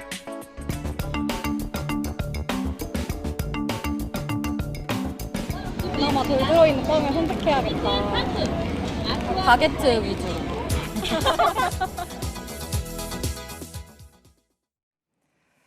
한 병에 4,900원 하는 와인, 그리고 1,900원짜리 햄버거 가게, 라면 5개들이 한 봉지가 2,000원. 대형마트들이 이렇게 가격을 확 낮췄습니다. 최저가를 내세우는 온라인몰과 경쟁하기 위해서인데 일단은 소비자들 발길이 몰리고 있습니다. 성화성 기자입니다. 이 마트표 와인은 한 병에 5,000원도 안 합니다. 20일 동안 24만 병이 팔렸습니다. 수입 맥주와 비교를 했을 때 두 캔 가격보다는 거의 비슷한 가격입니다. 술은 온라인몰에서 매장으로 다시 손님을 끌기에 좋은 상품입니다. 일부 전통주를 빼곤 온라인 판매가 법으로 금지돼 있기 때문입니다. 새로 문을 연 1,900원짜리 마트표 햄버거 가게입니다.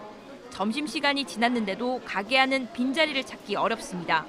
점심에 먹으려면 7,000원에서 10,000원까지 넘어가는데 그게 너무 부담스럽거든요. 또 대학생이라서 지갑이 좀 어렵다 보니까 가성비를 좀 많이 찾는 경향도 있고. 5개들이 2,000원짜리 마트표 라면도 130만 개가 넘게 팔렸습니다. 대형마트들이 온라인몰에 밀리자 앞다투어 가격을 낮추고 있는 겁니다.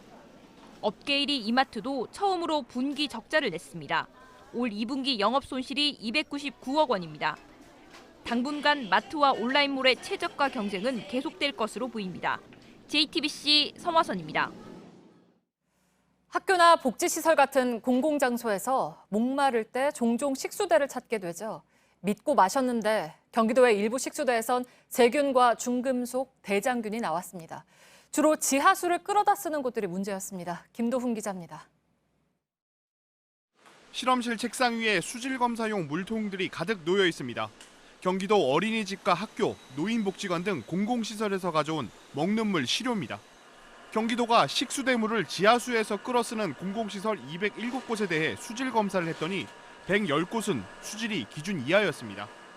주로 어린이와 노인들이 이용하는데 안심하고 먹을 수 있는 수준이 아니었습니다. 불소는 기준치의 최대 7배 넘게 나왔습니다. 유해 중금속인 비소가 기준치보다 많게는 8배가 나오거나 일반 세균이 39배가 나온 것도 있었습니다. 당연히 마셔도 되는 물인 줄 알았어요. 평소에 저런 식수대 많이 이용하는 편인데 저런 병균들이 많이 나오니까 좀 충격적이고 좀. 동물의 분뇨에 오염되면 나오는 분원성 대장균도 36곳에서 검출됐습니다. 장기간 음용을 할 경우에는 중금속에 의한 중독의 위험이 높아지게 되고 대장균이 들어있는 식수는 감염성 질환이나 신체 여러 질병을 유발. 경기도는 부적합 판정을 받은 시설에 대해 사용 중지 명령을 내렸습니다. 다음 달 중순까지 2차 수질 검사를 하고 지하수 정화시설 설치 등 관련 대책도 마련할 방침입니다. JTBC 김도훈입니다. 올리브유가 노화 방지나 건강에 좋다는 말 많이들 하죠. 올레산이라는 불포화 지방산이 많이 들어있기 때문인데요. 실제로 오래 살 수 있도록 돕는 원리가 입증이 됐습니다. 조민진 기자입니다. 땅속이나 낙엽더미 같은 곳에서 박테리아를 먹고 사는 예쁜 꼬마 선충입니다. 수명이 최대 3주에 불과해 장수 연구에 자주 이용됩니다. 25도가량의 고온보다 15도 정도의 낮은 온도에서 수명이 2배 이상 길어지는 특성이 있습니다. 한국과학기술원 이승재 교수팀은 선충이 낮은 온도에서 오래 사는 이유가 지방대사를 조절하는 단백질인 메디에이터 15 때문임을 발견했습니다. 이 단백질이 불포화 지방산 합성 효소를 만들어내는데 이 기능이 약한 돌연변이의 수명은 짧습니다. 그런데 돌연변이 선충에게 불포화 지방산인 올레산을 먹였더니 수명이 길어졌습니다. 생명 연장을 위해선 올레산 양을 유지하는 게 중요하다는 겁니다. 올레산이 풍부한 대표적 식품은 올리브유입니다. 55%에서 85%가 올레산입니다. 불포화 지방 같은 경우는 온도가 낮아져도 계속 기름 상태로 있지 않습니까? 그래서 이게 올리브유가 필요하다는 거를 저희가 보여줬던 거거든요. 연구팀은 선충을 통해 확인된 올레산의 장수 효과를 사람에게 적용하는 연구에 영향을 줄 것으로 보고 있습니다. JTBC 조민진입니다.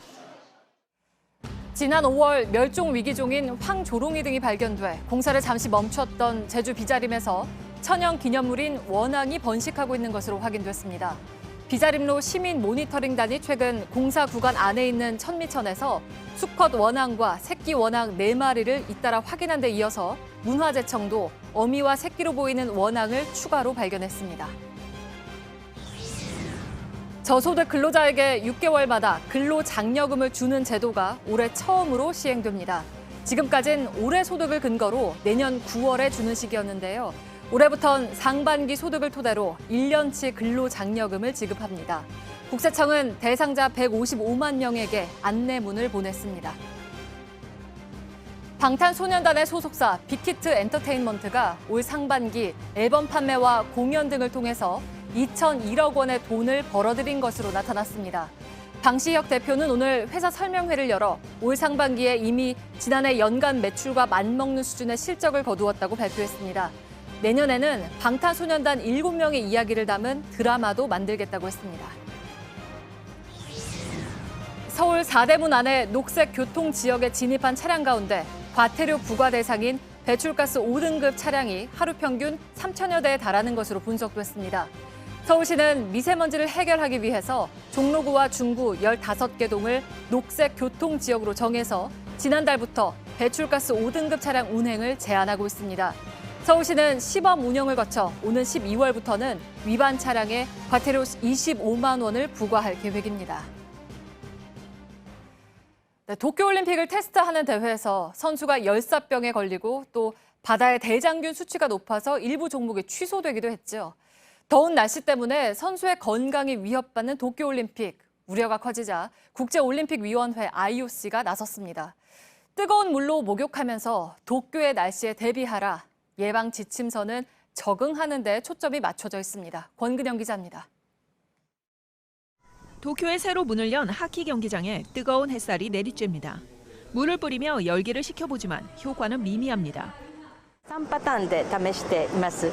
それから農業用のホースを使って、地面そのものを冷やしていくとか。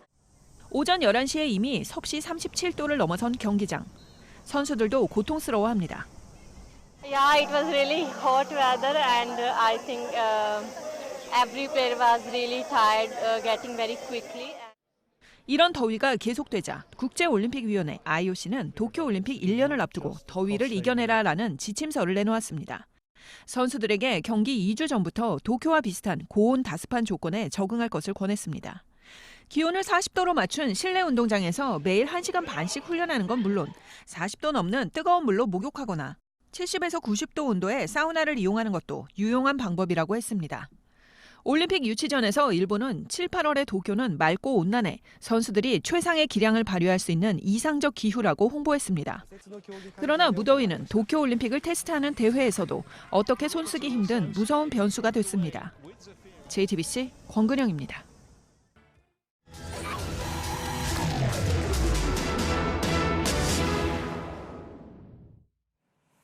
환경을 보호하고 도시가 무분별하게 확장되는 걸 막자고 만든 게 그린벨트죠. 그런데 여길 주차장으로 쓰는 카페가 있는가 하면 의류 공장과 축사를 지어놓은 곳도 있습니다. 밀착 카메라 윤재영 기자입니다. 경기도 호숫가의 한 카페 근처입니다. 이 땅은 개발 제한 구역으로 지정된 곳인데요. 하지만 보다시피 차 여러 대가 주차돼 있어 주차장으로 쓰이고 있습니다. 지목도상 이곳은 논이나 밭으로 쓰여야 하는 곳. 개발 제한 구역, 즉 그린벨트로 묶여 있기 때문에 다른 용도로 사용 허가를 받기 어렵습니다. 하지만 지금은 카페 방문객의 주차장으로 쓰이고 있는 겁니다. 그린벨트이기 때문에 허가를 득하고 써야 되죠. 손님이 많이 오니까 임의대로 더 넓게 사용을 해버린 것 같아요. 카페 측도 불법임을 알았다면서도 할 말이 있습니다. 그쪽 일대가 한 집도 그렇게 안 하고서는 현실적으로 그린벨트에서 벌어지는 불법 행위 유형은 다양합니다. 야산에 나무를 베어버린 경우도 있고 허가 없이 의류 공장이나 축사를 짓기도 합니다. 특히 정해진 용도와 다르게 땅을 사용하는 경우가 많습니다. 경기 군포시의 대로변 농지. 제가 있는 이곳은 개발 제한 구역입니다. 밭으로 쓰여야 하고 창고도 원래라면 농작물을 보관하는 용도로만 쓰여야 합니다. 하지만 이쪽을 보면 산업용 자재들이 쌓여 있고 반대쪽에는 공업 부품사 간판들도 보입니다. 컨테이너형 창고 내부를 들여다보니 공업용 자재들이 가득합니다. 농업용 창고를 짓겠다고 허가를 받은 뒤 무단으로 용도를 바꾼 겁니다.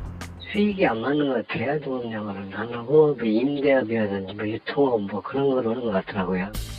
농사를 지어야 할 비닐하우스가 수족관으로 변하기도 합니다. 화해용 비닐하우스들 사이에 자리 잡은 한 유료 수족관.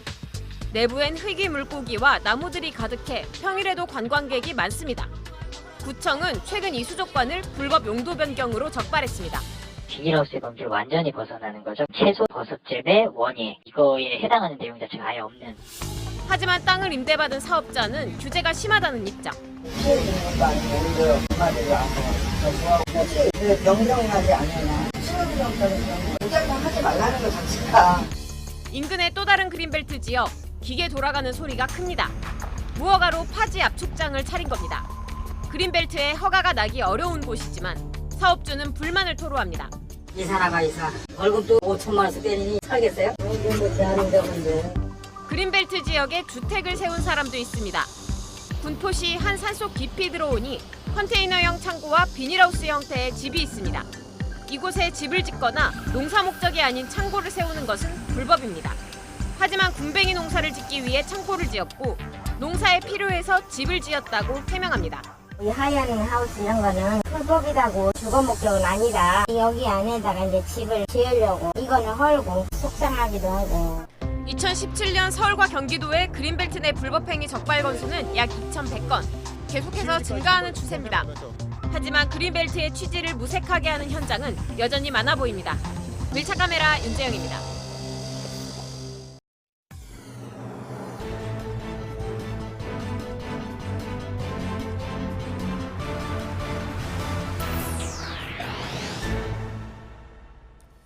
예, 뉴스룸의 앵커 브리핑을 시작하겠습니다.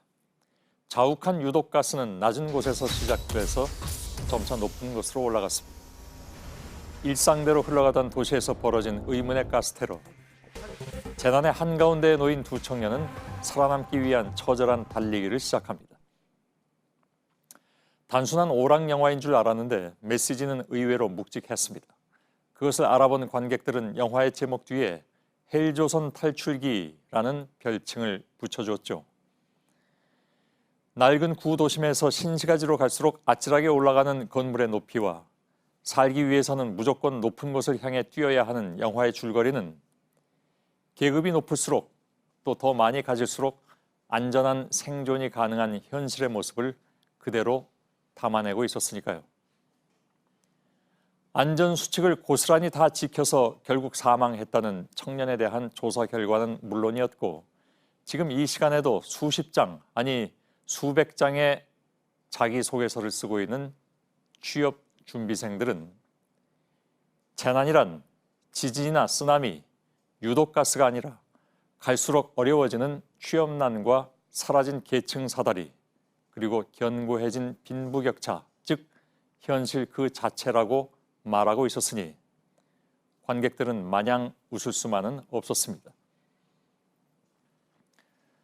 또 한 사람의 인사청문회를 앞두고 예상되었던 논란은 다시금 불거지고 있습니다. 그것은 인사청문회가 시작된 이후로 거의 대부분의 후보자가 겪는 곤혹스러운 상황이기도 하죠. 물론 지나친 신상털기와 가족청문회라는 비판이 나왔고 후보자의 주장대로 이 모든 의혹에 절차적 불법이 있는가 여부는 역시 청문회를 거치면서 밝혀질 일이긴 하지만 그럼에도 불구하고 사람들은 그 해명에 왜 잘 설득되지 않는 것일까? 주어진 출발의 그 시작점이 다른 이들보다 높았으며 다른 이들에게는 어렵거나 불가능했을 기회가 그들에게는 상대적으로 쉽게 주어졌다는 것. 더 높은 것으로 올라서야 나와 내 자녀가 살아남을 수 있는 이 사회의 생존 공식을 새삼 다시 확인하게 됐으니 진짜 재난이 찾아왔다. 유독가스를 피해서 더 높은 곳으로 끊임없이 달려가던 두 청년은 다른 사람들의 도움과 서로 간의 연대를 통해서 결국 재난으로부터 탈출에 성공합니다. 현실 또한 영화와 같으면 좋으련만 낮은 곳에 갇혀버린, 그러나 올라갈 사다리도 없고 달려야 할 체력도 소진된 그들이 찾고 있는 출구, 엑시트. 오늘의 앵커 브리핑이었습니다.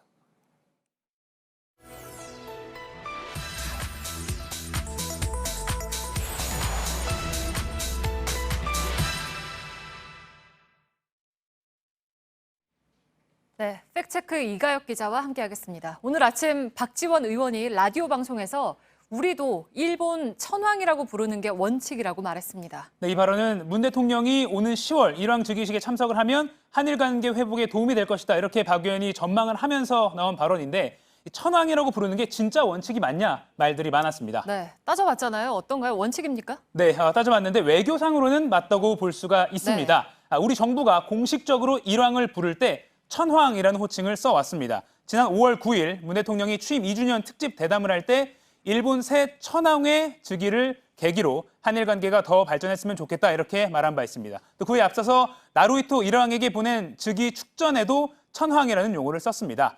당시 외교부 대변인은 천황이 정부에서 사용하고 있는 호칭이다 이렇게 밝혔습니다. 또 저희가 역대 대통령 기록물이나 과거 언론 보도를 쭉 확인해 보니까 정권과 상관없이 역대 대통령은 공식 외교 상황에서 천황 또는 천황폐하를 이런 표현까지 쓴 것을 볼 수가 있었습니다. 이걸 명시적으로 밝힌 건 김대중 정부 때입니다. 1998년 9월 박지원 당시 청와대 대변인이 천황은 일본 내에서 일반적으로 사용되는 명칭이라며 있는 그대로 호칭하는 것이 바람직하다 이렇게 공개적으로 밝혔습니다. 네, 그러니까 뭐 정부가 외교상 천황 호칭을 쓰는 걸 원칙으로 정한 건 맞다고 쳐도 국민들이 사실 그동안 그렇게 써오지는 않았잖아요. 네, 1945년 광복 이후에 국내 언론이 일왕에 대해서 쓴 호칭은 이렇게나 다양합니다.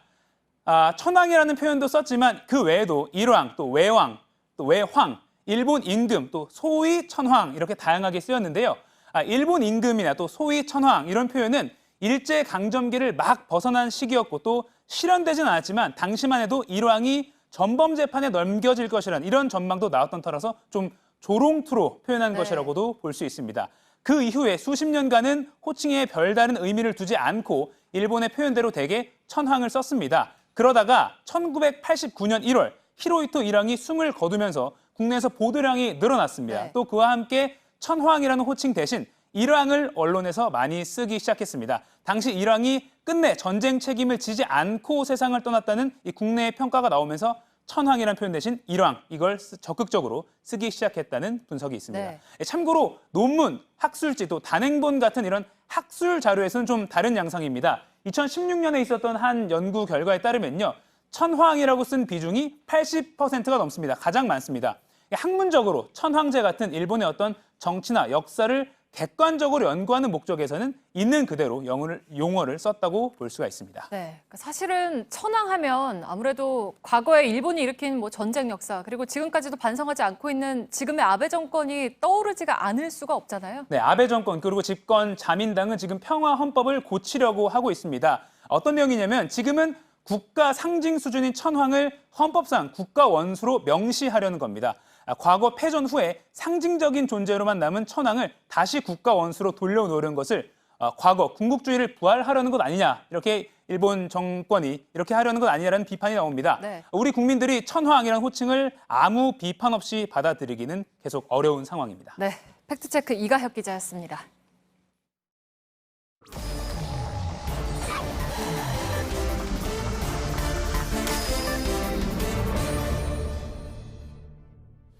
예, 비하인드 뉴스 시작하겠습니다. 박성태 기자가 나와 있습니다. 어서 오십시오. 예. 첫 번째 키워드 열죠. 네, 첫 키워드는 정경두의 개들로 잡았습니다. 발음을 잘해야 되겠습니다. 예, 개들. 그 아이들의 준말인 개들이고요. 개들은 아닙니다.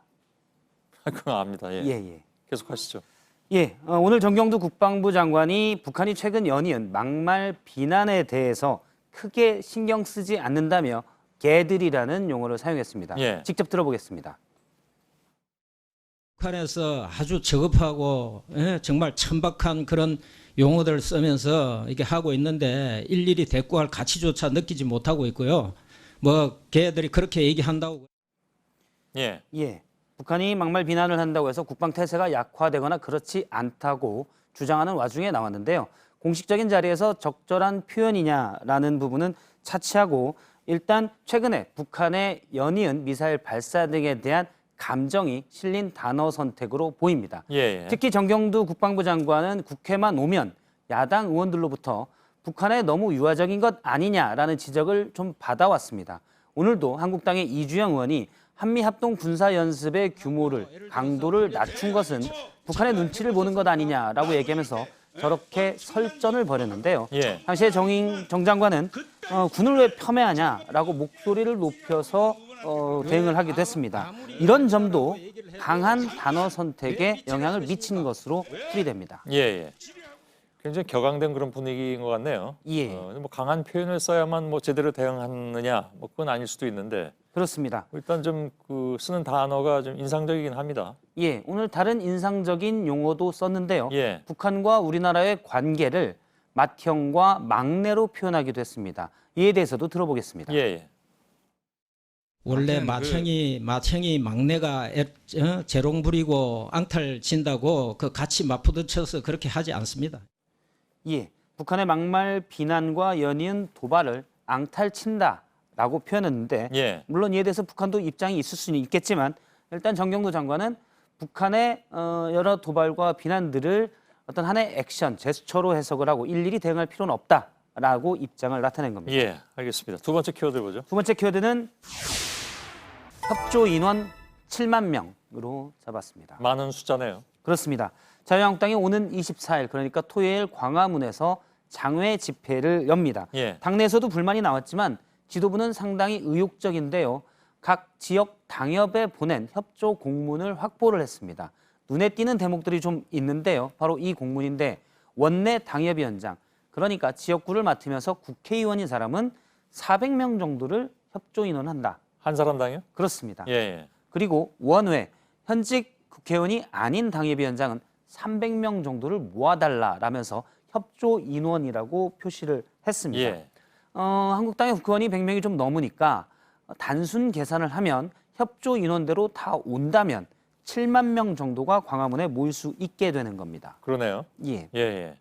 뭐 예전에도 동원 논란이 좀 있긴 있었고, 그래서 불만도 좀 나왔다고 들었습니다. 예. 이번에도 아무튼 협조 형태 동원 뭐 이렇게 봐야 되겠습니까? 그렇습니다. 그런 비판이 좀 있자 한국당은 이번 공문에서는 상당히 신경 쓴 모양새가 눈에 띄었는데요. 예.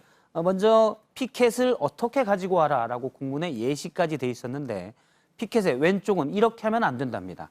무슨 당원 협의회에 누구누구 위원장 이런 피켓은 안 된다. 아, 이건 뭐 좀 동원 티가 나니까. 그렇습니다. 예. 이렇게 하면 내가 동원돼 왔어요라고 표시가 되기 때문에 저번에 사실 비하인드 뉴스 코너에서도 이거는 동원된 흔적이다라고 지적한 바가 있습니다. 예. 그래서 이건 안 된다고 빨간 X를 그렸고요.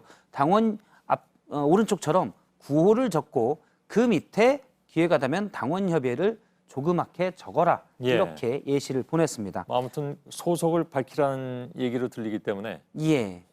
그래도 또 동원 티가 난다는 얘기를 들을 수는 있을 것 같습니다. 일단 저렇게 작게 써놓으면 외부 사람들이 볼 때는 동원 형태는 좀 아닌 것 같지만 예. 내부에서는 아 여기서 많이 왔구나 체크는 할 수 있는 예. 계기가 될 것으로 보입니다. 예. 동원 논란도 있으니까 구호를 중심으로 가자 이런 맥락도 있는데 집회 당일 현장센터에 협조된 인원을 보고하라고 해서 역시 동원 분위기가 맞습니다. 예. 지역 당협 관계자 얘기를 잠깐 들었는데요. 일단 뭐 서울에서야 지하철 타고 집회 현장에 가면 되지만 지방은 버스 부르고 밥도 먹으면 비용 부담이 너무 크다. 그렇겠죠. 예. 그런데 당협위원장 이름도 못 적게 하면 사실 총선이 곧 얼마 내년인데 예. 홍보도 안 된다라는 불만들이 오히려 또 나오고 있었습니다. 그건 뭐 공천과 연결이 되기 때문에 그런가 보죠? 예, 이왕이면 당원들을 본인이 어떻게 보면 협조, 동원해서 모아서 가는데 본인 이름이 안 적히게 되면 예. 아무래도 돈만 쓰고 효과는 없다라는 게 각 지역 당협의 일부 불만들이었습니다. 뭐 현실적인 불만들이군요. 예, 저는 불만도 있지만 일단 지도부에서는 최근 조국 후보자의 검증 논란도 있기 때문에 자발적으로 나오는 사람도 있지 않겠냐라는 기대도 하고 있습니다. 예. 뭐 하긴 뭐 무조건 다 의심할 필요는 없는 거니까요. 그렇습니다. 예. 세 번째 키워드는요? 세 번째 키워드는 한국만 걱정한다로 잡았습니다. 한국을 걱정한다는 얘기는 아니죠? 예, 우리나라만 걱정하고 있다. 걱정의 예. 주체는 한국, 우리나라가 됩니다. 예. 라고 일본 언론이 주장을 한 겁니다. 뭐에 대해서 하는 얘기입니까? 일본 후쿠시마 방사능에 대해서 예. 우리나라만 걱정하고 있다고 일본 산케이 스포츠가 오늘 보도에서 주장을 했습니다. 예. 어제 도쿄에서 열린 올림픽 조직위원회 회의에서 대한체육회가 후쿠시마산 먹거리에 방사능의 우려가 있다. 여기에 대해서 해소가 안 되면 별도로 급식센터를 운영하겠다라고 했었는데요. 예. 이 내용을 전하면서 일본 사케이 스포츠는 이렇게 전했습니다. 원전 사고에 대한 우려 표명은 한국 이외의 대표단에서는 나오지 않았다. 오히려 네덜란드의 경우는 우리는 일본인을 믿고 문제없다고 느끼고 있다고 말했다라고 보도를 했습니다. 그럼 어제 저희 윤서령 특파원도 그렇게 듣긴 들었습니다. 예, 그렇습니다. 그런데 이 산케이 스포츠 보도대로라면 마치 최근에 한일 갈등 때문에 우리 선수단에서만 좀 과도하게 우려를 표하는 것 아니냐라고 일본에서 해석할 수도 있는 그런 소지가 있습니다. 어제 윤 특파원 설명을 들어보니까 뭐 네덜란드는 모르겠는데 다른 나라든 짐짓 그 얘기를 좀 하길 피하는. 예. 뭐 좀 입장이 좀 곤란한 것도 있고. 예. 일본 와서 그걸 회의하고 있는데 뭐 그런 분위기도 읽혀지더군요. 예, 공식적으로 제기하기에는 선수단 모임에서 아무래도 좀 부담이 됐을 수도 있는 그런 상황입니다. 하지만 도쿄올림픽에서 후쿠시마의 방사능을 걱정하는 것은 우리나라만이 아니다는 건 명백한데요. 예. 최근에 미국 언론들이 후쿠시마를 가고 또 도쿄올림픽에서 지금 더 네이션즈에 지난달에 나왔던 보도인데요. 과연 후쿠시마는 올림픽에 안전한가라고 물었었고요. LA 타임스도 일본 정부가 도쿄올림픽을 후쿠시마 주민들을 집으로 돌려보내는데 활용하고 있다라고 지적하기도 했습니다. 예. 근데 뭐 우리나라만 걱정한다 뭐 이런 걸 다 떠나가지고 사실 냉정하게 보면 제일 걱정하고 있는 나라는 자기 자신 아닐까요? 그렇습니다. 일본의 후쿠시마에 살던 주민들이 아직도 집으로 못 돌아간 주민들이 많습니다. 평생 거기서 살아야 될 사람들인데. 예. 예, 박성태 기자였습니다. 수고했습니다. 네, 내일 전국에 비 소식이 있습니다. 충청 남부 아래지방은 50에서 100mm, 많게는 150mm까지 오는 곳이 있겠고 서울과 경기도, 강원도는 5에서 10mm가량 오겠습니다. 낮 기온은 서울 30도, 부산 28도로 오늘과 비슷할 거란 예보입니다. 예, 오늘 뉴스 끝나고 소셜 라이브를 진행하겠습니다. 오늘은 어환희 기자가 나와서 홍콩 시위 직접 다녀왔기 때문에 현지 소식을 많이 전해드리겠습니다. 저희들은 내일도 최선을 다하겠습니다. 여러분 고맙습니다.